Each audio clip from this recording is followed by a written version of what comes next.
Good to be back. Oh boy. This was worst case scenario 2 weeks ago. It kind of feels like we just really haven't had a final series. It could have gone anyway. We could have been playing in a semi-final. Like one of us could have made it through. Like it could have just gone so many ways, and the worst possible way that it could have gone for us, it happened. Combined, we had zero wins in this final series.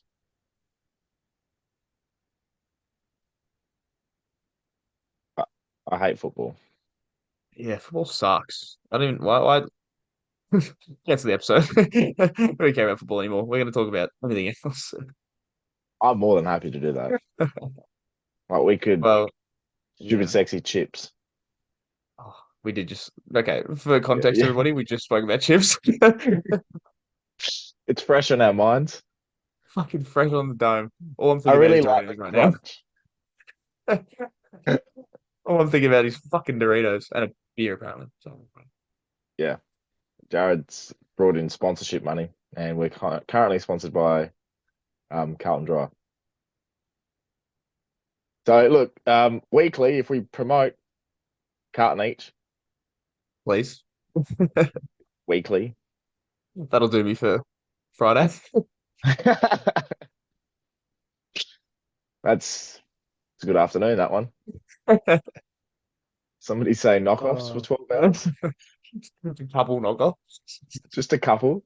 And by couple, we mean cartons. If by couple, I mean 24 of the fucking bastards. Uh, I'm just delaying the start of this episode. we have a glass to smash this time. I'm not going to Oh, smash it. I'll get beer everywhere. I'm just going to ting it. That's the play of the game. That is the play of the game. Time! From the impossible angle, and he puts it through importantly. Danger, danger, danger, danger. Butler, Butler, Butler, Butler. Get around him! Get around him! Edge of the seat. welcome to episode 28. Jared Thomas, we're back again. And yeah, we're back. How are you? I'm good. I think I've kind of gotten over the Saints now. You've obviously just hit that, so we're like a week. You're like a week in delay, so this is fun. No, it was a good weekend. Had a good day today. I was down at the GT Cup at Moorabbin, Saints Pair, which was nice. We lost, which was not nice. I've got a Got it. it's back. There it is. It's back. I've clean Twice in a sweet year. it. Twice in a year. Yeah, look. First Girls off, and the boys. before we get into the men's, just want to shout out the women's comp. The quality this year has fucking improved out of sight. Now, Port and the Saints are probably two of like the bottom four teams in the comp, bottom five ish. And even still, like the quality today was amazing. Like, go and watch Adelaide and North play. Go and watch like Brisbane and North play. Fucking football, like, good football at it. Like Mhm. the quality this year has been insane. And yeah, today like atmosphere was crazy. Hit load of people down at Moorabbin. The day like it was fucking 25 degrees and not a cloud in sight. It was a picture perfect day and good football. And it was a very nice time, even though we lost. It was very good watching. Like Hmm. I sat there, and even when we were 20 points down, I was just like, just one little momentum shift. Change the tune. Hannah Ewings is just something else. There were some But fucked goals. yeah, Indy Tahoe, like, oh, she's great. Like, there's something about a number 10 at Port Adelaide that really just gets you going. Yeah, And she's that, she did it. clearly, Yeah. because she wears number 10. Yeah, But no, just, obviously. but that goal she kicked, that was like Monfries-esque, The bounce, unbelievable. Like, went straight into the goal umpire.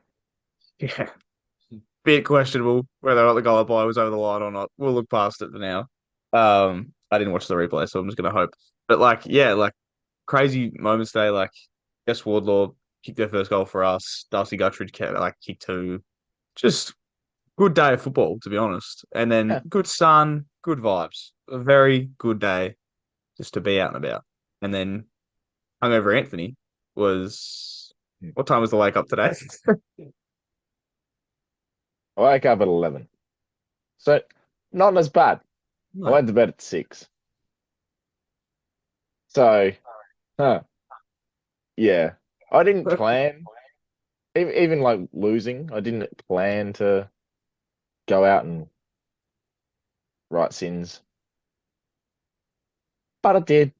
But One too many Uber trips to places you just shouldn't be going to. absolutely rough. I had a sober Saturday night for the first time in a while again, and I was just sitting there like, this is good. And I went to bed at like 12:30. I was like, cool, like, pretty good. I feel good about myself. I woke up feeling pretty good about myself, and I was like, all right, okay. You're just ticking boxes, aren't you? Just all Other than the weekend Saints, other than the ticking boxes. Saints, absolutely not. Yeah, but you can't control that. No, I cannot. Unless I could cheer louder, but I don't think I could have done it last week. I couldn't speak last week, so I tried. Yeah, there is behind the scenes footage that I've managed to get my hands on of you sounding like, oh, puberty's finally hit you. That's a bad video. That is a really Hmm. bad video of me. And it's like I can't even recognize my own voice in that. Like if someone was just playing that, I wouldn't have thought it was me. Like, it's bad. Who's that? Is that Liam Stocker? Is that what he sounds like? Why Fucking is Ari in Curtis that Taylor video. wearing a Saints jacket? Curtis Taylor Saints confirmed? Question mark? Yeah, got any inside Start a info trade for rumor. us? Start a trade rumor. Curtis Taylor's on his way to the Saints. We could really We could ruffle some really fuck feathers. this. I'm going to put that to the test. Oh, here we go. This will be fun. Just I'm a excited. couple of pictures of you in Saints gear. Curtis He's Taylor. going to the Saints. What a pickup, man. That's what's gonna fucking tip us over the edge. Yeah. Curtis Taylor and Curtis Liam Taylor. Stocker. Imagine they walk into Yeah. the same room and they look at each other like Like it's like a what the fuck? Spider-Man meme. Yeah, the Spider-Man. Curtis Taylor, Liam Stocker, and Jared Thomas walk into a bar. Can I check your ID? You only have one ID for three of you. Oh, stupid shit. So stupid. Very funny. Stupid though. Speaking of stupid, it was obviously semi-finals week. Did you Mm. have a player of the week? My like player of the week is one that I owe an apology to him Oh, here we go. more than anything in the world. Uh Samuel Walsh. I don't even know if your name is Samuel. It might be Samuel. Sam Walsh. I went on a big thing this year about how you aren't very good. And I'm standing by that in that he Uh, had a pretty bad year. Okay. And when I said it, he had not had a good year and he hasn't had as much of a good year as 2020 and four. His two finals games, especially this one, he's been fucking excellent. So, Sam Walsh, I'm sorry. Okay. I'm sorry. Is that what you want to hear? I get it. I know I gave him shit, but he was very, very good on Friday night and has been good. So well done, Sam. And that fucking Dior mouth guard, weird, weird mm. vibes. Don't know how I feel about it though. Not a real big fan of mouthguards being something of a promotional aspect, nor Yeah, like a big thing, like just your standard white or I was gonna say, are you a standard white kind of guy for the mouth guard? I'm very standard white Yeah, okay, cool. So am I. or I, clear. I yeah, like a standard white or a clear is good. When I was younger, I used to have like my team colors, and that's okay. But like, I'm a standard white kind of guy. You can't go wrong. But fucking putting Dior on the front is Just it just opens you up to so much, doesn't it? yeah, like you can get a lot of shit for that. But I mean, they're playing well, so I suppose you can fucking wear it. Yeah, you can wear it all you like, and it doesn't really matter. But if mouthguards start becoming a sort of a sponsorship promotional thing for players to earn a bit of extra cash on the side, With cashies. wouldn't you like get Colgate or something? Yeah, or like Sensodyne. Just Listerine? something. Anything. Yeah, just any sort of teeth Or thing. I you smile. just yeah, Yeah. booper. Just anything. sponsored by the local dentist. I don't know. I It's don't got know, like a not phone Dior. number on it. Yeah, Dior's weird though. Who's yours? Like Did you have have a one? fake gold chain. Oh, To be honest, I didn't because I forgot we had this segment. yeah, no. Oh, well, you kind of caught me off guard, but I looked down at my phone, saw the game, and I went, yeah, I can do this. So I thought I would I would put it to Adam Kingsley. Not so much player, but a person of the week. Yep. And it's obviously hit the realms this week with obviously winning the final, but it's just built up to the fact that he's just gone from strength to strength to strength. Literally, physically, that man is I was huge. about to say strength, like Like big man. strength, you know what I mean? Like I swear there was two doors had to be open just for him to get through them at the Adelaide Oval. Took his own Fucking separate lift. walks in sideways. Like, he's a fucking big guy. Like, yeah, no, Like he is a fan. Like well, the way he's done things this year, and I know we spoke about coach of the year the other week, but I just think this the way he held himself and yeah, the way he's got those players moving and their attitude, seeing it firsthand, it's just like it's unhateable. yeah, and like that was me last week. Like I lost, and but I still was like, I just fucking like him though. Like it's annoying because I really like the Giants, and like if Kingsley hadn't won the Coach of the Year debate already, he has now. Like it's that like he's like I as even a Saints fan, like he's taken Ross and put him to the cleaners. Like Kingsley's won that by a fucking mile. But like that team is so likable. It is unbelievable how likable that team is. They're just like there's a difference between confidence and being cocky. The way they've sort of done it is they've molded the two, and Mm, it's to a point where you can't hate that because they're just happy with themselves. Like they don't literally. care what you think, doesn't matter. It's the perfect attitude to have for finals. Whereas you look at Yep. some other clubs that will go through it, they're hating each other, they're cocky, oh, they're the standard pessimism that goes around. But they're just well drilled, and their They're fans are like great too. yeah, like they're arrogant, but they look like they're having so much fun that it's hard to hate them. Like that video of Tom Green last week with the anytime, anywhere kind of thing. If like Collingwood did that, like if Jack Ginnivan did that, I'd be like that fucking loser. Like I would be like, what the fuck? Because it's them and they just look like they're having so much fun. Like they just like they so like they're a young team. They're all like they would fucking party hard, the Giants boys. Like Oh yeah, once the season's over, you would want to have a fucking beer with the Giants. That's where you want to be. And I yep, think that's why I love them because I'm like they just seem like just down to earth blokes that are just having fun and very good at it, kind of thing. yep. Absolutely. Perfectly put. Yeah. Fucking unreal. That goddamn orange tsunami. I'm on it. I am on the fucking wave. I Yeah, am they surfing converted this me. fucking wave. How long had that one lined up for? Actually, just then, that was really impressive. Surfs Up. Isn't that a penguin movie? Yeah, it's fucking pretty good, dude. Is it like a from the makers of Happy Feet? Yeah, like some deal like that. Like some DreamWorks kind of deal. Anyway, very good. Go watch it. Surfs Up. Gonna put you on a penguin with an orange Guernsey. Uh, I come up with things as we go. I've just written it in my out of context notes, so we're ready to go. Surfs Up.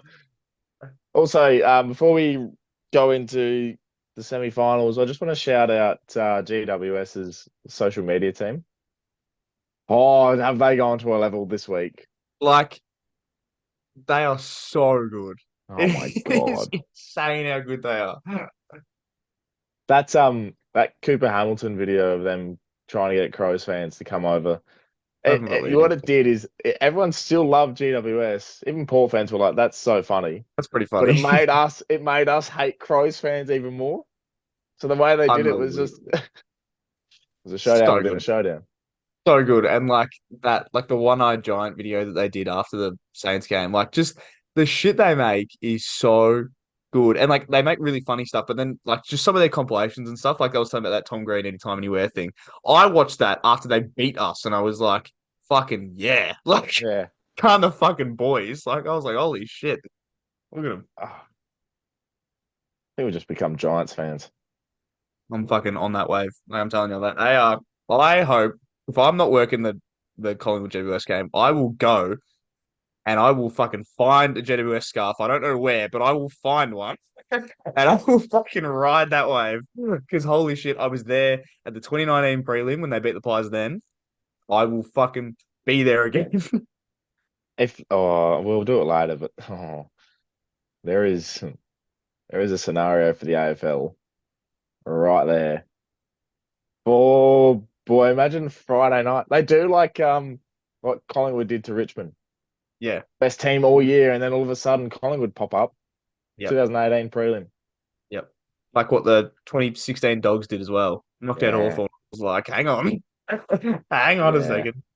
It also proves to me that the bye week between finals and the last round is actually just useless. I've always said that. I've always said it hinders more than it helps. It's not a good thing. Um, and I don't think they should do it because I think it's too long of a wait.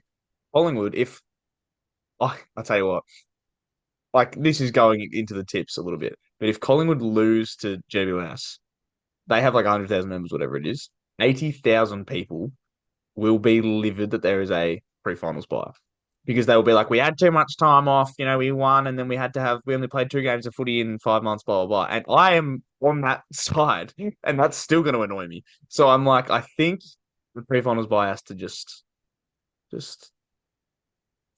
fuck off in a polite term. just, just, Finally, piss off. just go away. Don't like it. Yeah, because I'd never again want to watch 14 hours of Patrick Dangerfield present AFL awards. If I see that man on my screen one more time, I got some dirt, but I'm not going to tell you what it is. I'm just going to tell you how good you are. I have dirt on 6 different players apparently, but I'm not gonna Same source as well. just the guy, just the guy on the street. Hines.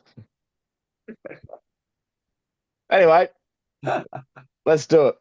And Let's do Carlton it. fans, we got obviously we know a lot of Carlton fans, and we got a lot of passionate feedback from our little review last week of their game.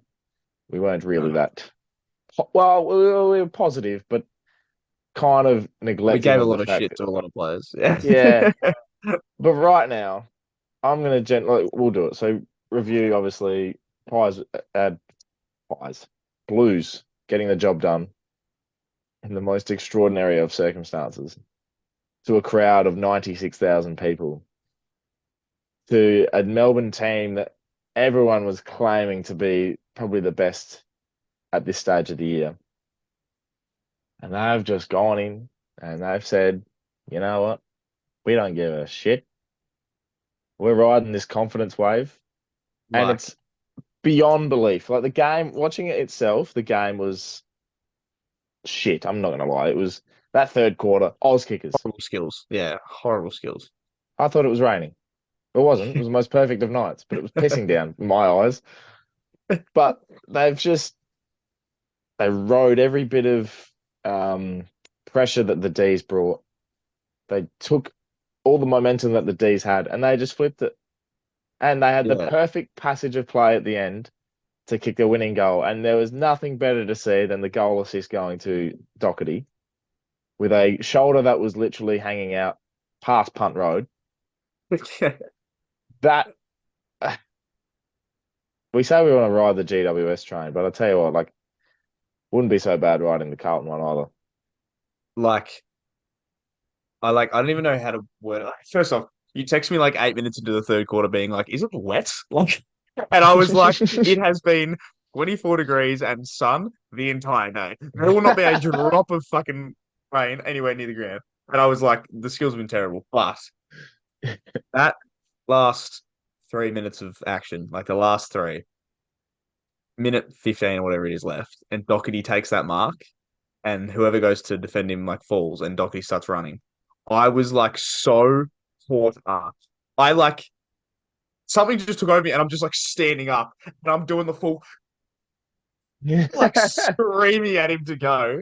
And then when Blake takes the mark and kicks the goal. I couldn't even see it because everyone had stood up at the same time. Like I didn't even see the goal go through. The noise that I heard, I will never. If I go to a fucking grand final between Carlton and Collingwood for some reason, I will never hear a noise like that ever again. I don't think the Yep. fucking roar that went around the G when Blake kicked that goal. I was like, what the fuck is happening? Like it was so loud. And like you said, like, yeah, we're on the Giants train, but fucking these Blues, like I said it, I said it a couple times this weekend after they won. If anybody in the entire league is going to beat Brisbane at the Gabba, the fucking Um, Blues are going to have a sniff. Like they were so good, and they played the game perfectly because like the D's, who we'll get to, I'm sure, like the D's forward line is just no, non-existent. not even a thing.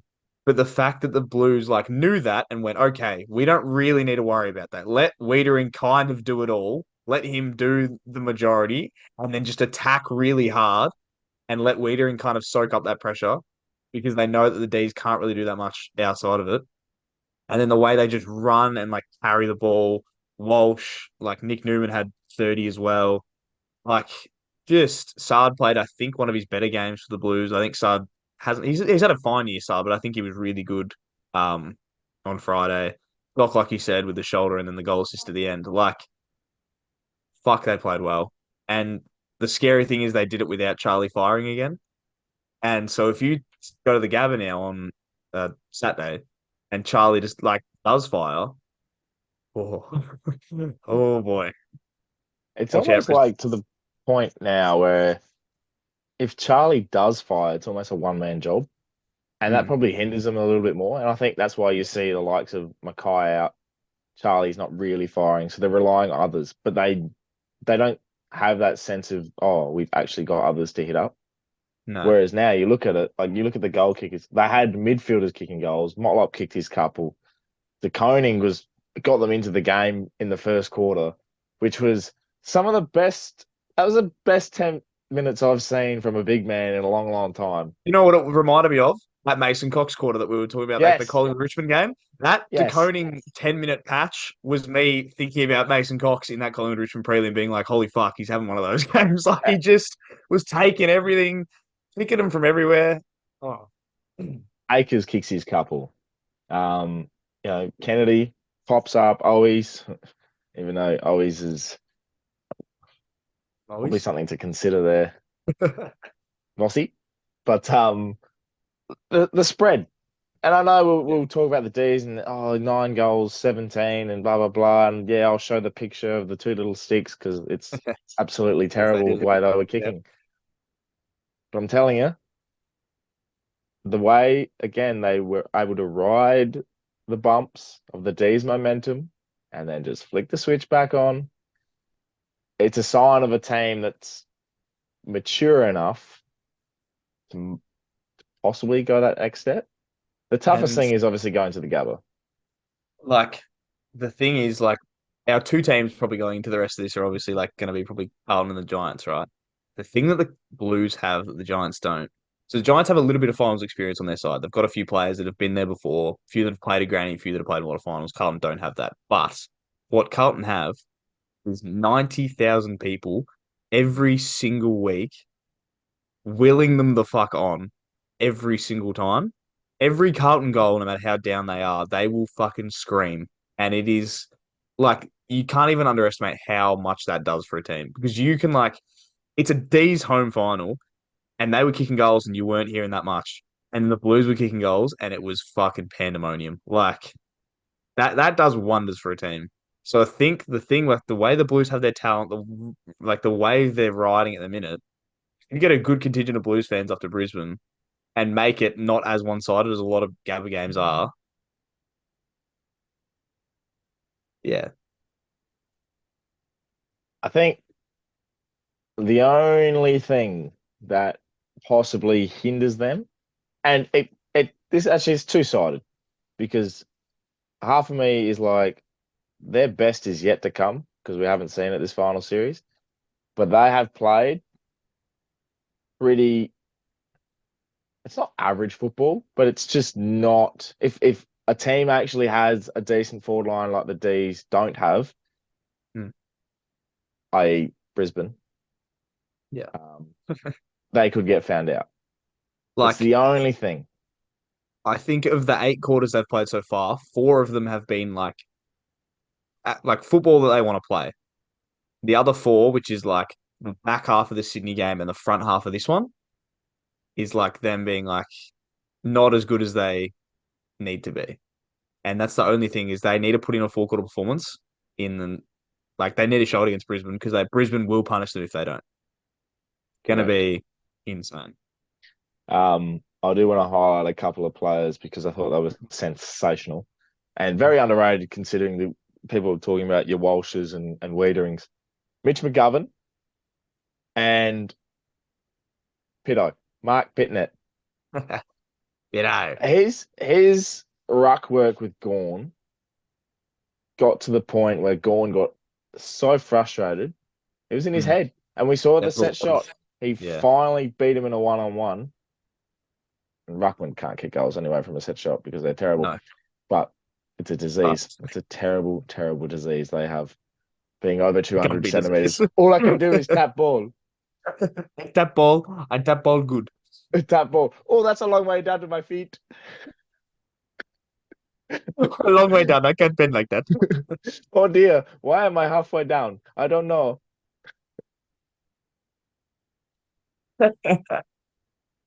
I'm bending on my knees and still taller than you. This is odd. I still cannot do this. One foot in front of the other, boys. One foot in front of the other. B5 fo fum. Anyway, yeah, he was sensational. And Yeah. I thought In terms of just getting in Gordon's like, head. yeah, he doesn't have to win every tap. No, absolutely not. Just target the captain.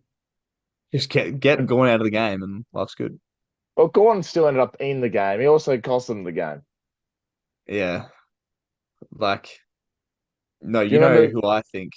Yeah, disease? you know who I think cost them the game. And I've been on this all year and Oh, people here we go. laughed at me. Cozzy Pickett, not a good footballer. Actually, you know what? Disagree. Good footballer, thug. Good footballer, boneheaded, right? But also Cricket. in last week's game, he kicked it out in the full how many times? Did it again this week. He was just kicking points from fucking wherever, and then he just does things, and I'm like, what are you doing? Like, But at the end of the day, they're in a position where even Pickett kicking goals, or didn't have to kick goals, kicked two Sure. crucial ones, but it wasn't his fault that they're kicking 9 goals, 17. And the goal that would have won them the game is smashed into the post by your captain Ruckman. that is something. Watching that back, I'm like, wow, that is like I get what he was trying to do. Like I understand it. He thought it was going to be touched, so he tried to tap it back into play. How about you shepherd the man on the line and get him out And of the way? we've seen it this year multiple times. You know, Aaliyah on the line, smashed it back in. Houston after the siren, over the line by that much. Why? But they Because tried to players smash were it back in. shepherded. Yeah, but just shepherd the guy gone. Don't try and fucking tap it back in. If it's going over, if it's going between the big sticks, do everything you can to get everyone off that line. You're a big man. Use the arms that you have. Just move people. Arr. Yeah, please, man.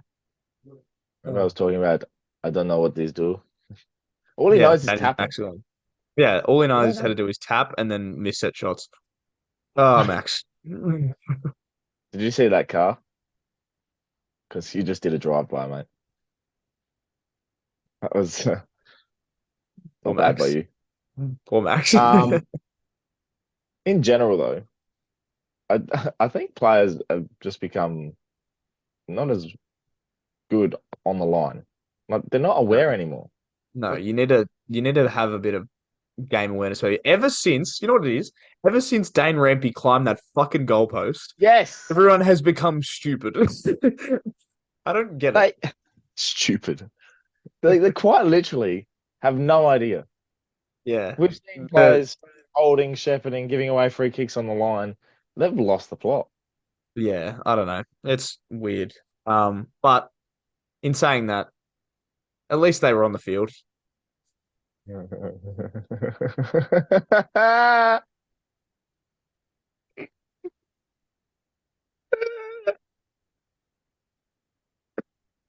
Ladies and gentlemen, top two pick in an AFL draft just went as an unused sub semi-final. Now, now, I don't Love blame shacked. I don't blame him. Okay. I don't blame him because he was there. Like he did everything he could. But why on earth you pick Josh Jackie as your starting substitute? It's the dumbest substitute call I've ever heard. Simon It's Goodwin lost the plot, man. Like what is that? as simple as this, right? You start when you actually look at who like should have started on the bench for them. You start any of their runners, any of them, like on the bench as a sub. You start Shaki. If he doesn't get into the game in the first half, like if he doesn't get anywhere near it, then you send him away. Then you bring on a runner, fresh legs who can get the ball forward. You don't start with the runner on, completely cook his legs, and then be like, yeah, maybe now we should bring the key forward on. No, no. What are they? I just can't get my head around what they were trying to achieve. I don't Like know. Like, yeah. key forward? If you're gonna have a key forward, why not start the key forward? And why not let it be Brody fucking Grundy? A man is already in Sydney. I think that I think this game was lost before. I think this game was lost Thursday night when the teams came out. Yeah. I Like, thought oh, shit. Tomlinson was an inspired selection. I thought he was actually really good. Hey, no, Tomlinson's fine, but Tom McDonald didn't go near it and wouldn't have gone near it. Joel Smith, good. Joel Smith was very good. But Oh yeah. like, you don't play Tom McDonald, you play Brody Grundy. You don't play Josh Shaki, you play Brody Grundy. He's just still Wow. sitting there waiting to be activated. I am convinced Josh Shaki is still there with the jacket on. Just He's sitting on the there, phone to boots are Simon still Goodwin, on. being like, mate, if you need me. Do you want me to wait till next one? I'm here. If I rock up, if we're watching the D's round one next year and they're at the G, Josh Shackey's sitting there. I beg Josh Put me Shaki in, rocks up to coach. Mad Monday in a fucking training jersey. Yeah. Feel like I'm still ready. I'm ready to go. He's game day ready with his little vest on. Yeah, that is. Just so funny. Like, so funny. I didn't realize until after the game he wasn't used. Neither did I. I didn't realize till you told me. Yeah, I was like thinking, being like, geez, I didn't see Shaki at all when he came on. And then you messaged being like, he didn't get you. he didn't get used at all. He's the fourth sub this year to not be used. Twice, I think Sydney did it. One was the Dogs, I'm pretty sure. And then now Josh Shackey. First one ever in a final. He is the first substitute not to be used in a final. Let that sink in. Bit of history for you. Put that on his Wikipedia page. First Top two substitute to pick, not be used in the played for final. two clubs. Three clubs. Top two pick, played for three clubs. Substitute not to be used in the final. Unused in a semi-final. Amazing. Melbourne back-to-back straight sets. They have an issue, the D's, and I think they're not done. If they don't get a key forward, then they're done. But They who are they need. getting? Well, the thing is, they have Ben Brown there, who I don't think is bad by any stretch. Hmm. I don't know. Get anybody, literally anybody, anyone that's 195 centimeters that can take a mark. Fucking bring him in, Melbourne, because you need him. Like, really I bad. Yeah, I don't know. It's I weird. don't know. I don't know. I think they cooked. But it's Could say they've got a few forward line demons. fine. Well, hey. Who would have thought? Who would have thought the sequel would just be good as the original for the D's? Well, Straight they won't be six, thinking that. They will not be thinking six that at love, all. But six love. six love, six love. Those poor demons. I mean, I would say those poor demon fans, but I don't even know any of them. So I wouldn't. They won a flag 3 years ago. Fuck I 'em. know one. I know one demons fan, So do I. like in person. It's insane how So little do demons I. fans I know. Oh well, that's what it is, eh? Nah, you'll be right. They'll be back next year. You've still got the TikToker. Yeah, still got good footballers around. Just Oh well. Beggars can't be choosers, as they say. and Josh Aki still can't get on the field.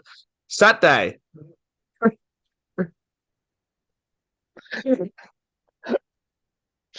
Just sitting there. He's just he's sitting there twiddling his thumbs. That poor man.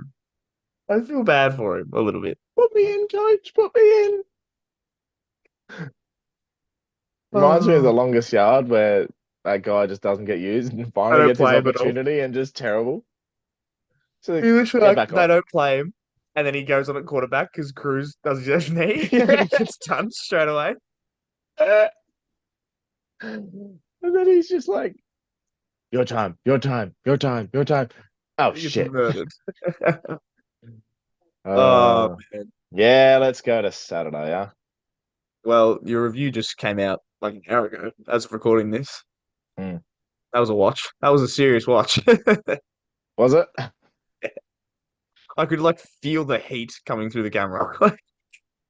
It was it's two-sided because one of it is the heat and the anger from Port Adelaide losing to the Giants by 23 points, but also it was the burning eyes of me not sleeping enough Yeah, and just fair. feeling everything. That's fair. Nah. Well, we obviously touched on the Giants and we'll get to them in a sec. Um, it's this one's kind of weird Mm, because with Port, there was a sense of acceptance even before coming into the game, like going to open training during the week, seeing the boys. They had good energies, but the crowd that was there, you could just sense it. Just something wasn't there, yeah, and even coming into the game, and this is what hurts the most because you get there. We've been ridiculed. I was very vocal about the crowd and tickets not being sold. We get there. There's 46,000. Like we turned they've still up, got everyone got there. Yeah, turned up. Like we did the not giving in when they run out, and it was loud as anything. Um, you know, uh, we do not the national anthem, and that's always a surreal moment because that roar after the national anthem, and also obviously pretty emotional as well with Ron Barassi passing away sadly, and we did the minute silence, and that was just yeah silent as anything. The roar after the national anthem, you get to never tear us apart, and it's just um like where I was sitting, it was just loud, and you just you just sit there, and it's just like fuck it, we're gonna do it. That is never tear us apart. yeah, Just gives everyone that sense of belief. We wouldn't matter if we're like a West Coast, we're 18th and playing Collingwood. You know, yeah. it would give us 5% extra. And I'm telling you, Port Adelaide fans are very disappointed. They're angry, frustrated. They're probably one of the more vocal fan bases when it comes to pick the coach and everything like that. But fuck me, do they just absolutely try to get their team across the line? We spoke about the Carlton crowd and how they're just willing everything. Yeah. Like we put in so much effort. They tried, Everyone was and like, so difficult to, yeah, just I get emotional because it's just like so many people are there. They paid their money for it. We've all been vocal. We've been through a lot the last 3 years. With two prelim losses. This is the fourth final Port's lost in a row at the Adelaide Oval and been knocked out in a cutthroat final. Like, yeah, it's fucked. It's really hard to take. yeah, like that. Watching like that second term when they got on top, because like that to me was like me. I knew exactly how that felt last week when they did the exact same thing to us, and I was like, okay, if there's ever going to be a team that's going to get willed back into it, it'll be Port because I think I tweeted it like it's a 19th man, the pair crowd, like at Adelaide Oval, like the noise and shit they make when they kick a goal to come sort of back into it is like something you won't ever hear. And like I think I said it like they were willing them back in, and then it got to that last quarter, and then it just kind of fell apart again. And like they just not like stopped trying, but they just couldn't seem to do anything, and like just a real weird vibe during the week. Like seeing like you like post about the seating and stuff like that, and I was like, it's such a weird vibe because Port should still win, and it was like they ended up rocking up anyway. But I think seeing how little of the crowd had been bought like previous to Saturday, it was like a fuck. Like maybe the pair fans are also a bit like this is going to be fucked. I think, and that's Yeah. not a thing you want to have because if putting that into the minds of your fan base is not a good thing to do. Not with Port Adelaide fans because we're so loyal, we're so passionate. We'll do anything and everything to go watch our team play and want them to be successful. But it's gotten to a point now where there is such a gap between the club and the fans. The fans will do everything it takes to get the boys on the ground over the line, but they're gonna fucking tell you about it if we don't do it. We talk about the game and you talk about trying to Willingham back in. There was two instances in the second half where the crowd single-handedly probably got Port that pressure to that level to Yeah, be in the game. And Ollie Lord has a set shot after getting a free kick inside 50, missed it. What happens? The Giants go down the other end, kick a goal, deflates yeah, us. Last quarter, 17 points. We've had multiple shots in a row, missing them. Some are half chances, some are right there. And we're doing everything we can. Horn Francis breaks from the pack. It's 17 points, misses it. It just, there is moments in the game that could have changed this towards our way. I strongly believe if we got under that 2 goal game, you could see the Giants were struggling. yeah. They were collapsing. Their attitude to keep going is phenomenal. So they always keep going, but they we were almost.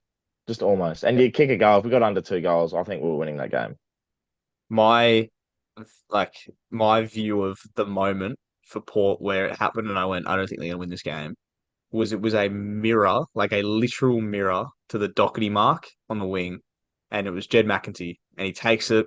The guy that goes up to spot it falls. Jed McEntee runs into an open 50. He has like three options and the goals. He could pick any of them, and he picked the absolute worst of the three, or not even the worst of the three. He picks the closest one for one that's on more of an angle, and he just does the lob high, 50 meters up, 15 across kick. And just as soon as he kicked it, you could almost hear the crowd just deflate. Like you were like, it's like the crowd was like, what the fuck? Like, and then sure enough, gets brought to ground, Giants run it away. Like that was the moment to me where I saw that happen and I went, right, think they're gonna be fucked here. And there it was. Like I was, yeah, that was a like the fact that he took that mark and was steaming in, it was like it's his moment, and it didn't happen. I was like, okay, there it is. And yeah, like the crowd, people have been critical of McEntee selection wise and stuff, and he had a moment to not prove them wrong, but sort of, you know, get us to a point where we'll sort of forget about it and get the win. But yeah, it's as a whole, I'm like the game itself just it shouldn't be analysed. There is no point analysing because there's two parts to it. Like simply there's the effort and then there's our mental capacity not to perform in big stages. So it's Yeah, like mentally and it's mentally applying yourself to the effort. I think like outside of that second quarter, like you guys played okay. Like, first quarter I thought was good. Third quarter when your fight back was on, I thought that was good as well. It's just that collapse in the second quarter and the inability to return from it is what would upset Pair fan for one.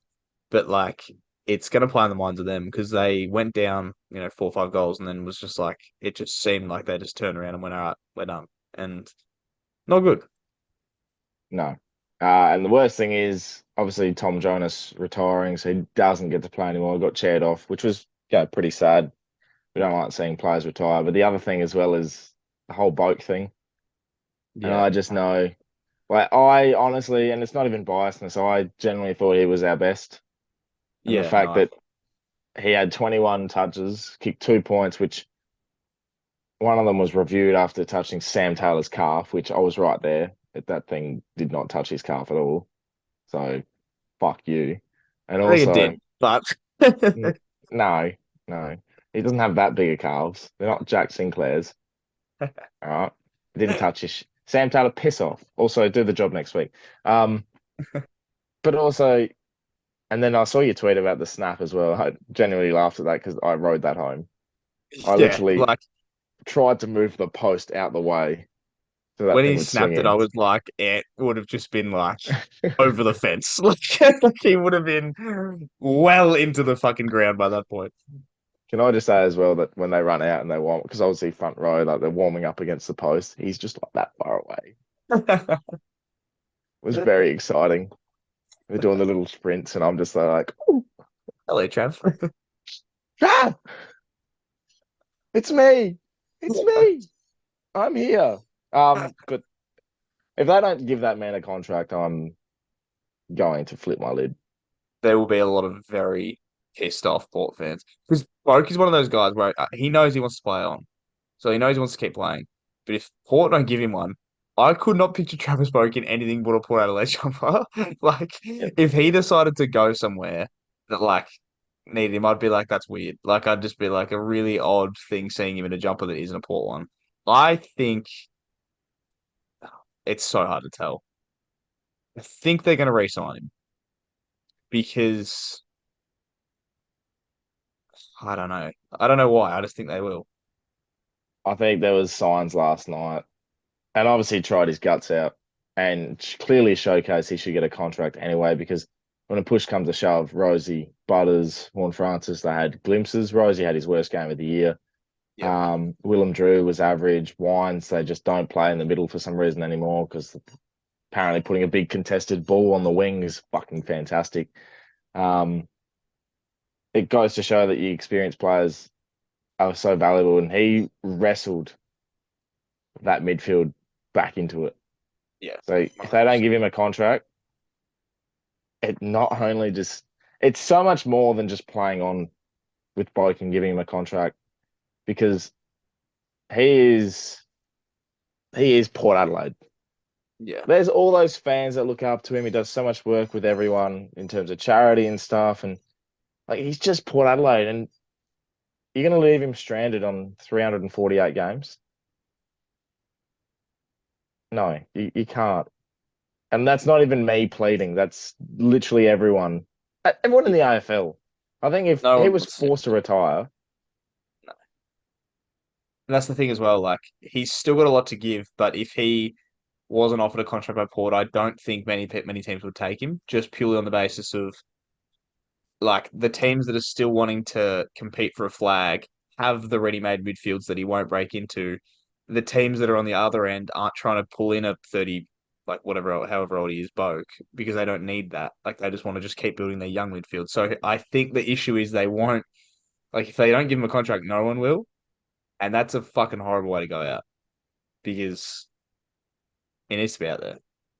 well, not only that, I think what will break everyone's heart is um not giving him a farewell.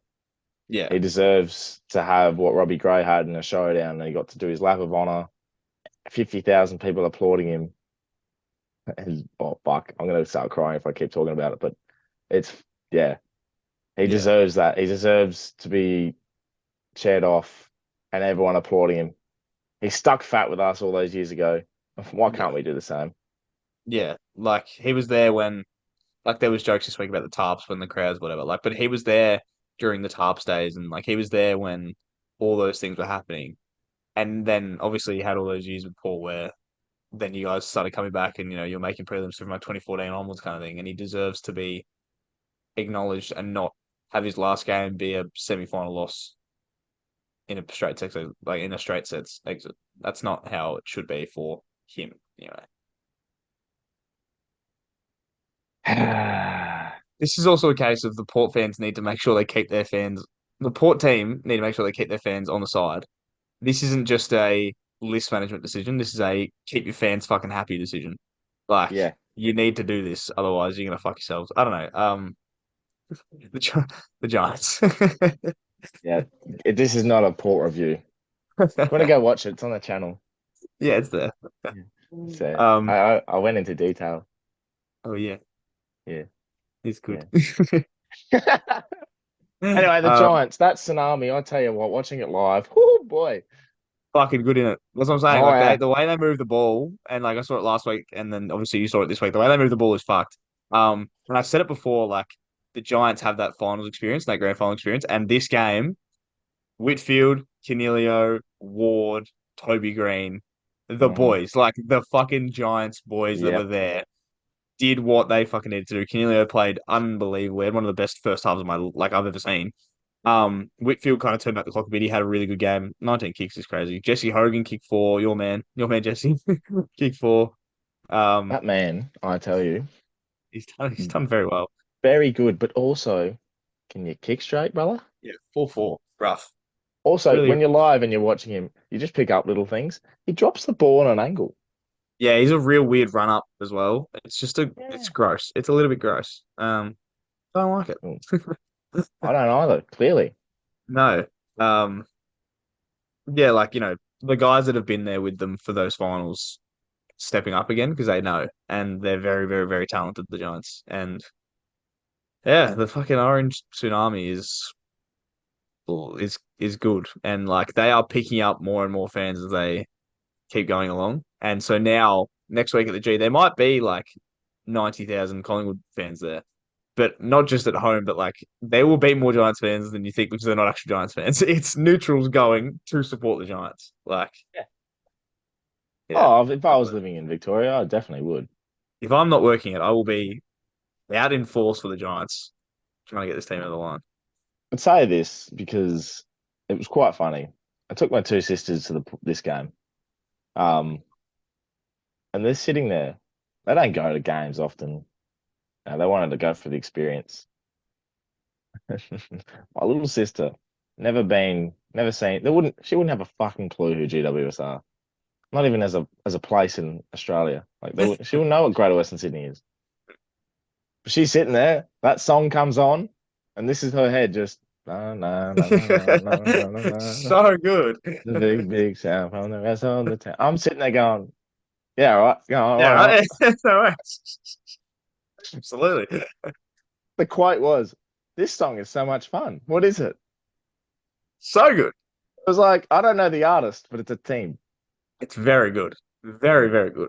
Spotify Wrapped has big, big sound. Tough. But yeah, it's So good. yeah, wholesome. Orange.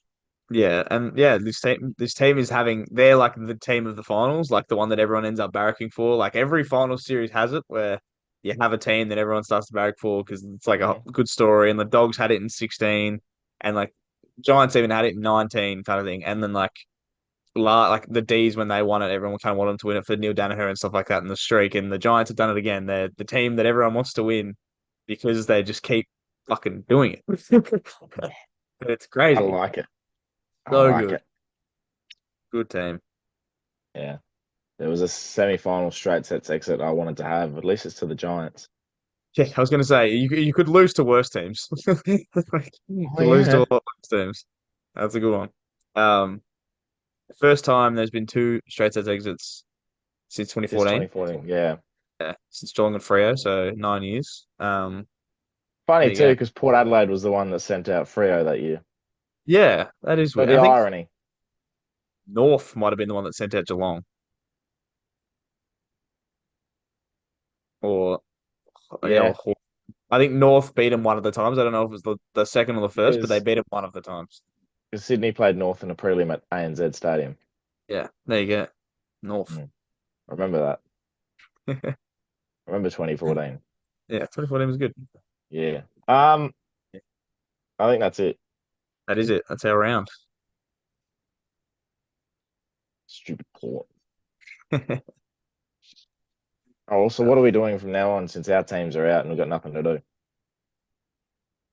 Chat shit. As we Do you do. want to reminisce about certain things on a glass table? I would love to do that. Okay. So let's go take a seat at the glass table and let's talk to our people. Yes, we had a lot of people talking to us this week. What are they talking about, Jared? They were talking about their favorite marks of all time. Oh my If you guys God. if you guys are wondering why this topic, don't know. Thought of it on the day. It was pretty good. It was a Friday afternoon and we're just like, I I have got no no idea what fucking to ask. clue. But it ended up going really well. So it's fine. We were like, let's go the most generic fucking thing we can think of. Yeah. I was like, we did goals. I was like, we did goals after the siren earlier in the year. I could just do marks and it should be right. Like people like to talk about it. It's fine. I'm happy to do it. I don't Yeah, care. absolutely. And we did it. We did. And it went very well because you posted a picture of Andrew Walker, and because we have a lovely Carlton base around Contingent. us, Yeah, I absolutely. can't believe that Mark didn't get nominated. I was about to say the best mark to never win mark of the year. That was a fucking like the height. Jesus. Mhm. Just that photo alone is insane. Also, the fact it's on Jake Carlisle, really funny. Because then he had mark of the year taken on him when Danaher was playing at the Bombers. Yeah, everyone get That's so right. very funny, Jake Carlisle. Technically, Jake Carlisle won Mark of the Year twice then. Yeah, he was there. Yeah. He was around. Participation award. Some don't get them, Jakey boy. No, but he did. Good on Was him. there any in the comments and the people talking that were like, Yeah. Renee, so this is one that Renee and that you had, which is the Chad Wingard one against the Saints. That one upsets me because we weren't very good at the time, and it was a very good mark. It was very upsetting. I But did it on purpose, actually. yeah, no, I thought so. That's Yeah. fair. I just wanted to see if we can get a reaction. Yeah, no, you know what? I just let it wash over me because we were Did you? we were a really bad team at the time, so I was like, it's fine. Like it's whatever. That's all good. I know, but it was against you. Yeah, Just yeah, yeah. yeah, no, that There was a you are. very good mark. I remember sitting there watching that launch. You could blink and he was up, and I was like, huh? And he was up there for a while. 22. His nickname was Wings. And There it after that, is. Chad Wingard got tattooed of wings on him. I like it. Fun facts with the pair. Encyclopedia. Loz posted a picture of Brendan Goddard's 2009 grand final mark, which is just actually no, it's 2010. Why does it say Yeah, 2010. 2009? I don't know. Odd. Stuff Google. Anyway, Yeah. yeah, 2010, the drawn mark. So I posted the Andrew Walker thing because it was a Carlton game, and I was like, we'll be with the game. But my favorite mark of all time is the Brendan Goddard 2010 mark, closely followed by the Nick Riewoldt one, but that's fine. The Brendan Goddard 2010 one, it's not just the mark. First off, it's the commentary. The Bruce calls Goddard in well before he even jumps. He calls him in like Goddard as he's like running into the pack. Like you can tell it's Yeah. happening. We hadn't led like, and then the commentary that follows after he kicks the goal, it's the Pies have never been behind in this final. The Saints have never been in front until now. Because Goddard took that mark and put us in front, and he just fucking got up, didn't he? Yeah. Got And up. after he takes the mark, the camera cuts to the crowd, and Eric Banner is fucking giving it some. Like he is just like fully losing it. And Goddard, like Hayes won the norm that game. Goddard almost won it purely off his last quarter alone. His last quarter was fucking outstanding. Yeah. Um, Everything about that mark is just like seeped into my brain because it was just the coolest thing I've ever seen. I agree. I remember watching it and I was just there like, this is one of the great marks of all time. And it's because it links with such an iconic game as Yeah, well. Two birds, one stone. unbelievable. I We got some other will, ones too.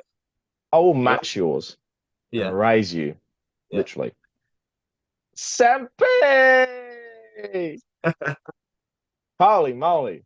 The fact Fucking that has the BT leap. commentated this, whew, Ashley Sampe. What a name as well. Yeah, I was gonna say, real good name, strong name, Ashley Sampi. Name, Um, strong name. strong name, Name, Ashley Sampi. mate. Strong. It's funny that his career just didn't fully take off like this, Mark. No, But absolutely not. you could say it was a Stampy size of it. You know, like sample size, Yeah, fancy no, I got size. it. I got it. Just wanted to, Yeah, that one in the wheelhouse. You ready to go? I had that one lined up for a while, Yeah, yeah. no, that's fun. Yeah, no, great mark. Underrated, I think, in terms of the conversation. Yeah, 100%. I think it's just because people like kind of forget that it happens, but it's unbelievable. I'm now looking one from Frank uh Burton, as Yeah, in one of the greats in terms of like marking. one of the great high flyers of all time, and that one against Carlton in that Adelaide jumper, the big blue crow on the front. Don't think I like it very much. I don't think I'm a fan, but it No, reminds me of Brett Burton.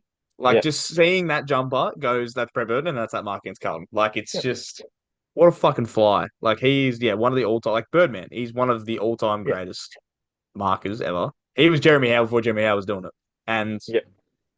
it's I love great it. mark, unbelievable mark. What else we got in here? You know, Jay you know? Schultz, round one, 2013, was obviously with Renee's as well. Yeah, Um, I've got well, like I not even in the comments, but my only honorable mentions because no one mentions it and no one ever talks about it ever. And I think it's almost because of the commentary. It's BT's best moment ever, I think, in my opinion. Liam Ryan's mark on Max Gawn in that final. yeah. The fact that he goes like, "Here he comes." It's like that Goddard thing of him calling him into the mark, pretty much, because BT goes, "Here he comes," and then goes Ryan as he like flies on Max Gawn. Like not like the best mark of all time in terms of the actual mark, but the scene of it and the commentary lives in my head forever because I'm like, that is a fucking good mark. Also just I completely agree, but also Max Gorn, like goal line, just standing there. Or Let's play a waiting for game. Ryan to Let's climb on top of pretend to him. be ladders. Climb me. Climb, Liam. Go on. Climb, baby, Get up. climb. Um, Also, speaking of Liam Jara versus Port at Amy Yeah. Stadium. Yeah. Underrated. Huge. Massive mark. I think it's underrated because of what has happened to Jara since. And for Yeah. the things that have happened since, I think people just tend to just sweep it to the side. But the actual mark itself and the commentary again, the big Jara, huge. Massive. I love it. Yeah, Sensational. big time. Any That's it, I think. um any others? That's it for me. On Instagram, the only one we had was the Goddard one again. Because it's just that's it. But I think that's it. Well, before we continue on with our show, I will ask the question. Who is your favorite high flyer of all time? Like, I wish it wasn't recency bias, and I don't think it is, but it's Jeremy Howe for me anyway. Jeremy Howe for a long time when I did not like any of the Collingwood players. Like when Collingwood were really unlikable, Jeremy Howe was still likable. And like when he was at the D's, just the way that man like the way he steadies himself in the air and controls himself, he could be as high as anyone. He can be up on top of shoulders, but he looks so calm when he does it. Like he'll just land on his feet or he'll just be up there and just be relaxed and just take a mark like it's a normal mark. Jeremy Howe is my favorite high flyer ever. I rate it. Yeah. I Who's like it. yours? You got Yeah, I like Russell Robinson. Just because they weren't like some of them were phenomenal, Mm. but he just took them in weird ways. Like this Yeah. sideways shoulder action, like backwards with the flight or just twisted body on top of someone's like it was just unorthodox. That's a very good word. That is, Unorthodox. yeah. An unorthodox man, the way he was taking them, because like it was like he didn't need to do it. Like it was Yes. like he had to try and make contact because he wanted to, but he just wanted to just make sure it was like a screamer, but he never had to. He could have just like stood there and taken the mark down Yeah. like he would have been fine. He But took he was over just doing it. he took it over from pretty much Warwick Kappa. Yeah, just taking real weird fucking marks. Just Yeah, like, Kappa. yeah, Ah, That jumper. and that jumper, the kappa. My dad played with Warwick Kappa in that jumper. Fun fact of the day, everybody. Really? When Warwick Kappa got dropped to the reserves because of behavior, played with my Mm, dad. He played in that jumper. that's really cool. Yeah. I'm How kind of about it? stunned. How about it? That's a great fact. There you go. There's fun facts with That me. is that has Patricked me. Completely Patrick stumped. Uh, Patrick Stump is lead singer of Fall Out Boy, for those that don't know. for those that are listening that are uneducated. If you didn't know that, then where have you been? Yeah. Oh, look at me. I'm just this Ariana Grande fan. Man. Get cultured. There is a dog barking in my house. I can Anyway, hear that. good. Welcome. It's a special guest for this week. Um, Speaking of special guests and the way we should, you know, I think we should get some people on because I think that would make the show a bit more unique. And when you're unique, you're a bit sexy. Just, just a little bit. Just a just a little bit stupid sexy. I had no other way to get there. No, that's fine. You were It was dug like into a it was hole. like it was like tolls. I just had to go through them. There was no Didn't ways. want to be there. Didn't want to be there. I could try my best, but you know what? I do it every week. I deserve a down week. Yeah, that's fine. You know what? But I'm not It's going to all good. get down when I get dirty with super sexy AFL players. There it is. There it is. Yes! He's back. I never left. I never left. Stupid sexy. Yeah, well played. All right, have you got one? I do have one. This is one that we both said the other night, and I've been given the honor. And we have mentioned him on the show Mm. already, and it is our man Tom DeConing. The Played one of the conning. great played one of the great 10 minutes I've seen from a ruckman since Mason Cox. That was like, and it's the long blonde hair. He's tall. He was also like, he tries to celebrate, like he tries, but sometimes I think he gets confused halfway through. And I thought it was so funny. Like I was like, you're just the best, Tom. It is so good. Like he like half does one of these ones, but then decides to swap it halfway through and does like a like it was so good. I love it. I absolutely love it, Tom. But it's the long blonde hair, the nice tall man, takes big marks. Tommy DeConing. Mm. Mm. Must be something about big people this week because I've Oh. also gone tall. Mm. And when you're sitting front row, I don't know if I told you I'm sitting front row. Yeah. Yeah, at the Adelaide Oval, right next to your gold friends. You know the umpires that you like. Yeah. Yeah. Yeah. Well, I've got a story for you after this as well. Oh boy. Um, there was a behind kicked, and up comes a little, oh, actually not little, a very tall orange man walks to grab the ball right in front of me. Harry Himmelberg. Oh yeah. And he's just looked up, and I've looked at him, and I've gone, Yep. well, that's settled. Guess I know what I'm doing this week. I guess I have an orange tsunami in my in my awakening. Yeah. So Oh welcome, yeah. Harry Himmelberg and Double H. Yeah. Yeah, nice, isn't it? Just Mm, HH. yeah. HH.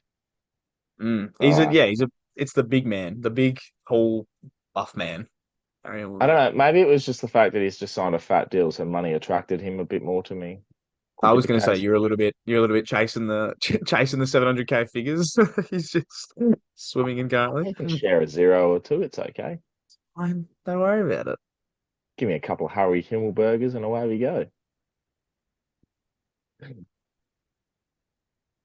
Oh my God. Can't get myself Okay. out of this hole. It's fine. We'll just go to the we'll just go to tips, I think, is our next thing. Yeah, tips time. Last week, Tips very good time. by you as well. GWS, you only one off, I'm pretty sure, and the Blues, you were I two tipped Port though, off. didn't I? I think I got the margin almost Margin right. wise, Tipped Port. margin Yeah. wise.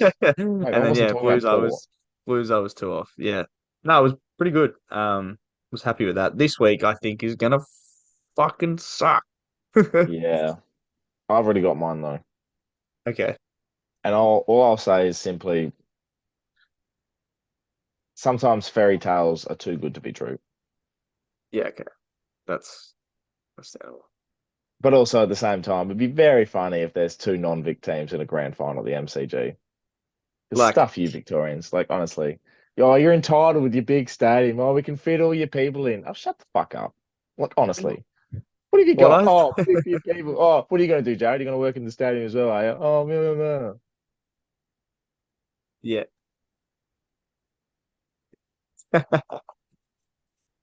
What I I don't know do think where that came from. I don't know. is angry at Melbourne. I think I'm unleashing after. It's understandable. It's okay. Go on. Yeah, that's fair. I think it would be really funny. Like there would be nothing funnier in my mind than like there's a lot of chat right now about Collingwood Carlton. Oh, for your apparently. There's a lot of chat right now about a Collingwood Carlton grand final. How fucking funny would it be if it was Brisbane Jaguars? Like 70,000 at the G. Like, oh, it'd still get 100,000, but imagine the amount of neutrals it'd be. They'll have to try and sell tickets. They would be giving out family passes. Oh, it was just, it'd be so funny to me, and I'd get a ticket. Like it'd be so good. Even I'd fly over. Fuck Literally, it. like any of like if either Collingwood or Carlton makes it or both, I'm not getting a ticket. Like just to sit and go. But if it's Brisbane JWS, fucking load me up. I'll be there. Don't you worry about me. That's so funny, man. Literally, Oh, I just can't believe the fact that there is a possibility there's two non-Vic teams playing in a grand final and it's Brisbane GWS. Like Brisbane, not the most centric football wise. they've got a little bit because of GWS, Fitzroy, like a little bit Brisbane, yeah, but not big. It's like the South Melbourne thing where it's like it's there, but it's not big. The Giants have nobody. So, nothing. oh, so So, good. Pies GWS, who are you tipping? I really wish I could tip the Giants like I do. It's not happening though. I think the Pies are going to win. The Giants will definitely give them a run for their money, like 100%, because the Giants have like talent, like serious talent. Serious But I talent, think yeah. the Pies are just going to be a little bit too good on the big stage. I'm only going to tip them by 11. Ooh, 11. Yes. We are due, well, some sort of a smashing. Yeah. It's not going to be this week. So I'm tipping the Pies by 8. Yeah. I think it's going to be close. Brisbane Blues. My Lord. I reckon I've been like, I reckon I've been going back and forth on this since the Blues won because the momentum that they're riding right now, they have all the makings of making a grand final. I agree. But also, it's very funny to me, anyway, that everything they've gone through, every little like turnaround they've had during the year, the momentum they've got right now, winning finals, and the thing that's going to stop them to get into a grand final is that stupid stadium they call it Gabba. Like the one thing that is gonna stop Carlton, or that has the chance to really stop Carlton, is the most like undefeatable. Like it's just the biggest obstacle you could face. That stupid stadium. So stupid. So stupid. Go. Oh. But this is Also, the thing. yeah, If you you go. tip if you tip the Blues, it doesn't really matter anymore about the I was curse. gonna say this curse thing, right? That's a Mm. thing. was never a thing. I tipped Carlton plenty of times during the year and they won. I tipped against them and they lost. It happened plenty of times. It just so happened that a few weeks in a row towards the end of the year it was going against me. In saying that, they're still going to be Hang very on, upset. hang on. Are you trying to chase a bit of the old? I'm gonna get my picture on every Twitter feed ever because I'm tipping Carlton. I'm Brisbane. You're making me be the bad guy. You're gonna be the good guy. They hate me when I tip Carlton more than anything in the world. Yeah, no, but it's just gonna get your picture out there. I Ooh, don't my know. name's Jared. I'm a secret Carlton fan. Oh, okay. Oh. I Look, all I'm gonna say as well is by the time you do your tip, it's gonna be grand final week. So yeah, I know I need a pick. I know. I'm tipping Brisbane. I'm tipping Brisbane because I just think the got you Blues, startled. the Blues haven't scraped over the line in the last 2 weeks, but they haven't been convincing. So I think they're going to get caught out. I think the Lions are going to win. How much? See, the Lions just always seem to win by a lot. 26, the Lions are going to win by. Oh, really? Yeah, the Lions are going to win by 26. That was also my number. There it is. Yeah. Yeah, Glass tail was on the same page. we're doing it. We're doing it. I just Doing think, it. yeah, Oh, The Lions don't just scrape over the line. Yeah, but they tend to win pretty comfortably. So Lions by 26. and that's it. That's preliminary final week. That's huge. It's insane that these four teams that are left, like they have to be in there. Like two of them just have to be. Weird. The thing as well is one team finished fifth, one team finished seventh. The other two are the top two teams in the comp.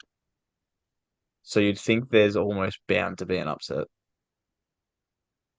Who is more likely? I think Carlton's more likely based on like fan factor, based on the fact that like the Blues will travel well with this. And they have like a ridiculous momentum ride that they can do. So I think the Blues are more likely. But the Giants have that experience though. Oh, The thing for the Giants is it doesn't matter if their fans are all there or not. It yeah. doesn't matter where they are. No. They couldn't give two shits. They're going to rock up and they're going to believe they're going to win. I think I said that in that the Giants are kind of lucky that they don't have any fans because they get used to playing in conditions like this all the time. So it doesn't really affect them that much. They're just like, it's just another game. Here's another game. What's the conditions like? Do you know? I will have a look. Might as well check the Gabba too, because if it's raining at the Gabba, Slippery. Charlie Boy will maybe struggle again. Friday here is 15 degrees, so it's cold but no rain. It'll be no shit. it'll be dry as anything. Brisbane on Saturday is 23, cloudy, no rain. Twilight too.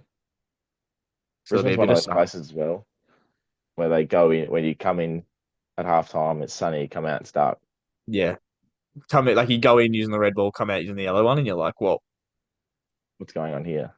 why has this happened? Yellow ball versus red ball. Yellow ball's better. I disagree. I think Red Bull's better. Yeah, I like a red ball from time to time. Gets So my on energy going. just on aesthetic, I think. I think I like the Red Bull more.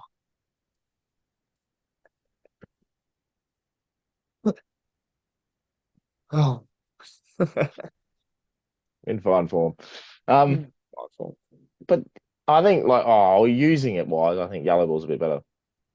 Yeah, for some reason they tend to get kicked better. Like they like find shape better, which is weird. It shouldn't be like that, but they do. Like there's nothing better than a penetrating kick inside 50 with a yellow ball. Yellow footy, just fucking spiraling. Yeah, that's fair. I think I just like the red because I like the tradition, like the the day game. Like the grand final was always the red ball kind of thing. So I don't know. I think it's like that for me. But yeah, I mean, I'm I'm I'm not partial. I'm not impartial to a yellow ball. Like I like both equally. Not equally. I like red ball. I'm accepting of colors of balls. Yeah, and you know what? It's fine. You know what? You can play with a blue ball. I wouldn't, but you can try. Was just a white ball in like a preseason or like an EJ Witten's match. For some reason, I All have I'm gonna, this thing if they had a white ball. all I'm gonna say is blue balls don't get played with a lot. Oh, oh boy.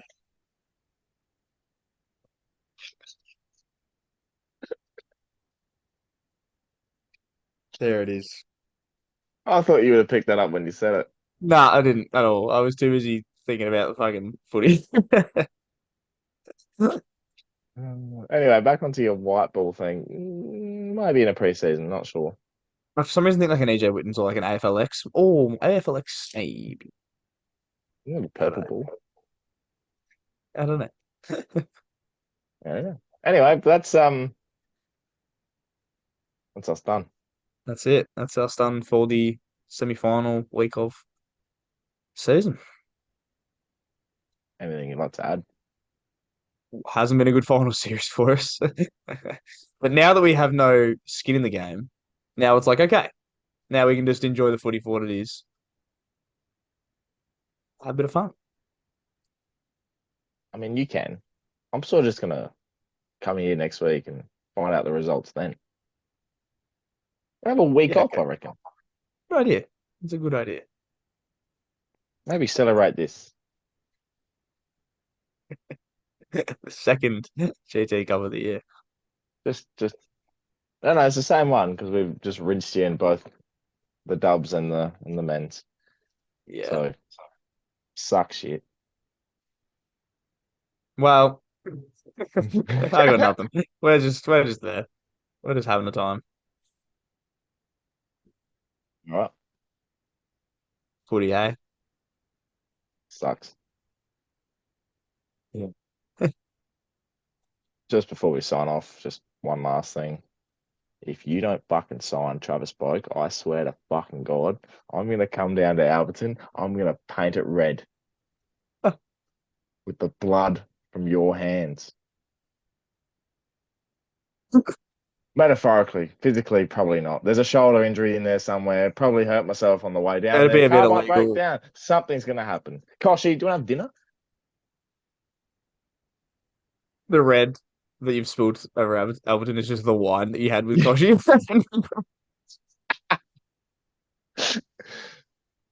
You know the song 99 bottles of wine on the wall? They're not on the Not going to wall be any left anymore. after that. Yeah, not going to be any left after that. See that video clip of the wine that just got broke and flooded all the streets in Portugal? That wouldn't. I'd so try and swim in that. Swim or just.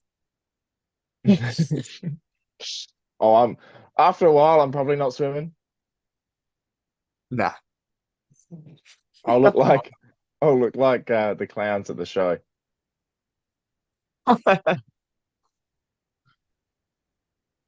Cross grapes.